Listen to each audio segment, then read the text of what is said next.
So a garden is so much more about just growing certain crops. I love beetroot, in case you didn't know.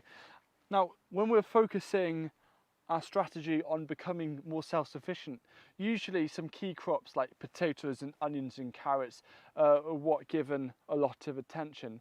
But in this video I want to feature 7 crops that I think are highly underrated that contribute massively towards becoming more self-sufficient.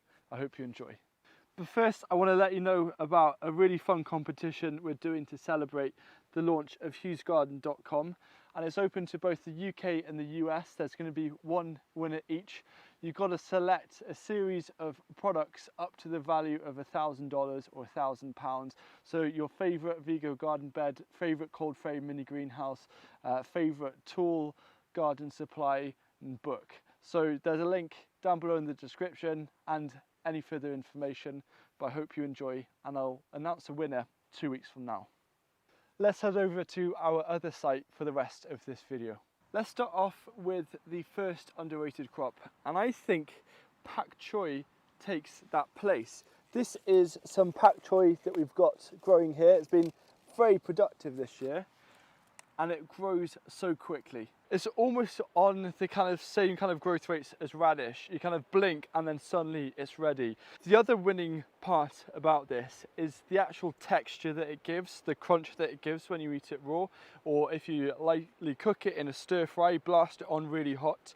That is such an underrated texture, because if you're having other leafy greens, for example, say I've got some chard here, or some lettuce or some spinach, they all kind of fall under the same texture. And if you're going to be trying to grow as much as possible from your garden, you want to make sure that you have some enjoyable experiences, and that's one thing that pak choi can certainly offer. Around this time of year we're not usually associating it with certain sowings, but a really good thing to sow right now is pak choi, but undercover, be it in a polytunnel or in the polycrub.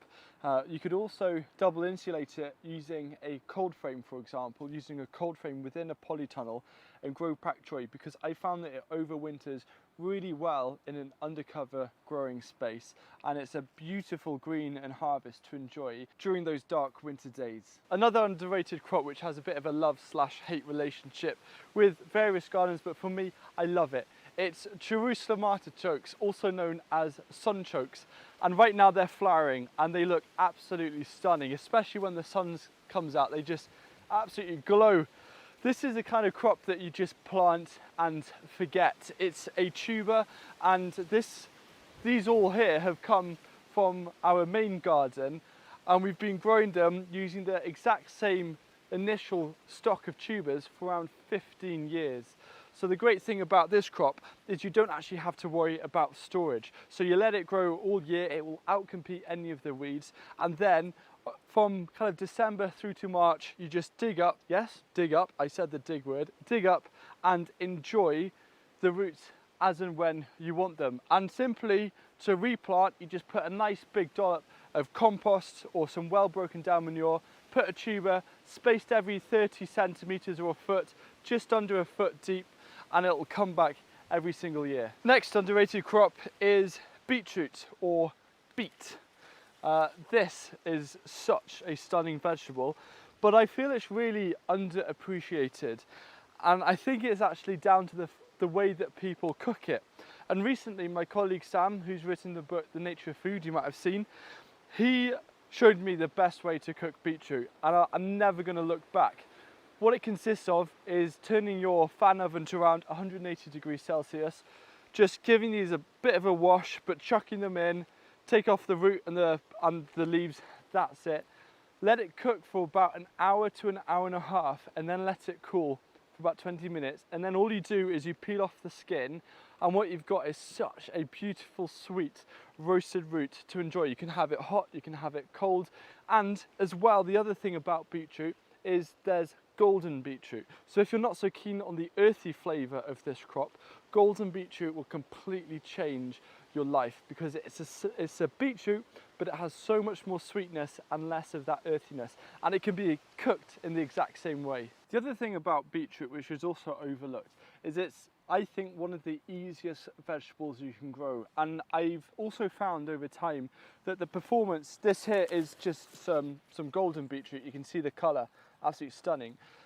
We've found that whether it's direct sown or multi-sown in modules and then transplanted, both work really well. So choose your favourite way to grow beetroot, grow a lot of it. It also stores quite well in the ground. So if you've got loads left and they've started dying back in winter, you could cover it with a load of leaves or straw and still harvest it for a couple of months. So you don't have to worry too much about lifting them up and storing them. Next up is the humble pumpkin. We've got a bit of a nice pumpkin patch here with around 40 to 50 fruits and are looking really, really nice. But there's actually a reason why this is highly underrated.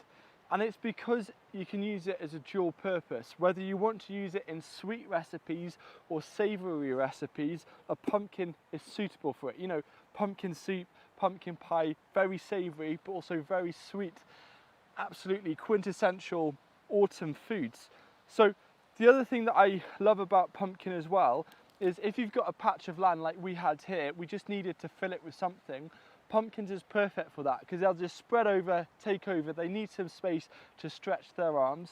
And that's what they've done here, and they've yielded really nice.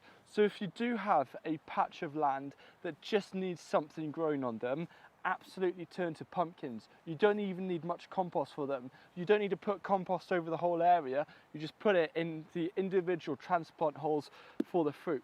A final thing that I want to say as well about pumpkins is, yes, they do store well, but one of the best things about them as well is the seeds inside. Pumpkin seeds are absolutely delicious snack. If you give them a wash, dry them, and then you roast them at around 180 degrees for 12 to 15 minutes with a load of spices and salt mixed up, it's such a beautiful snack for you to enjoy. And I really believe that self-sufficiency is about finding as many special things that you can also enjoy from the land, and pumpkin seeds is definitely a wonderful thing to be able to eat. Another element of self-sufficiency that I think is sometimes overlooked is, instead of looking at the actual crop, look at the varieties within that crop. I can't show you right now because it's the wrong time of year, but I want to put a recommendation towards sugar snap and mange 2 peas. The reason why these I think are better for self-sufficiency than garden peas is you're not going to spend hours podding hundreds of pods. Instead, you can blanch and freeze them really quickly at scale, so you can store and enjoy peas which taste amazing, but enjoy them throughout autumn and winter.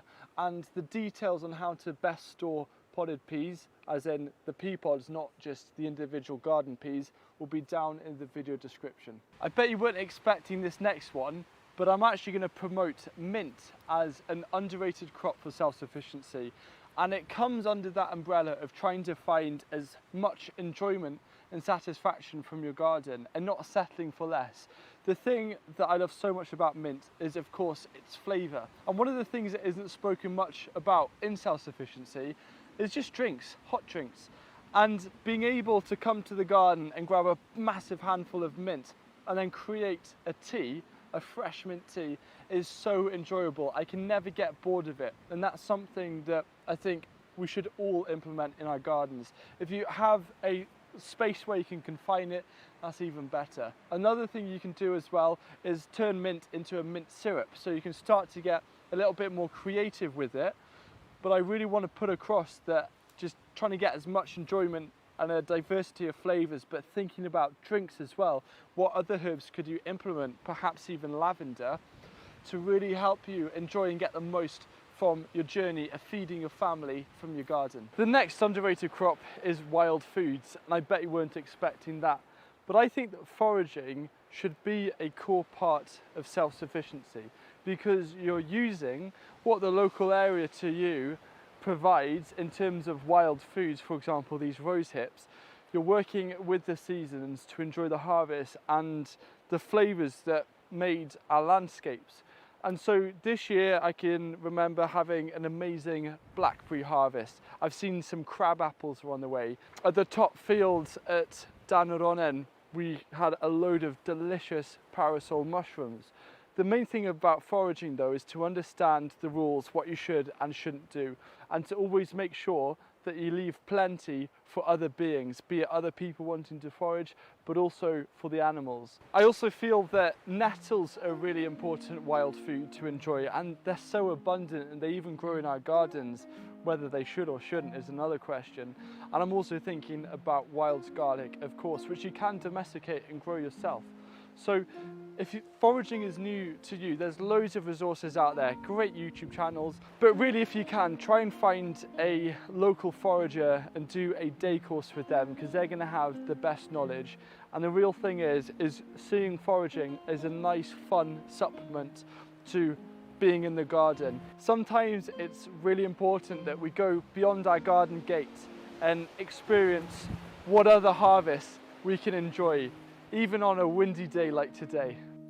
Now, I'd absolutely love to hear your thoughts about these crops, and to also add anything that you feel would be beneficial for anyone who's reading the comments down below, just to pick up and share as much as possible.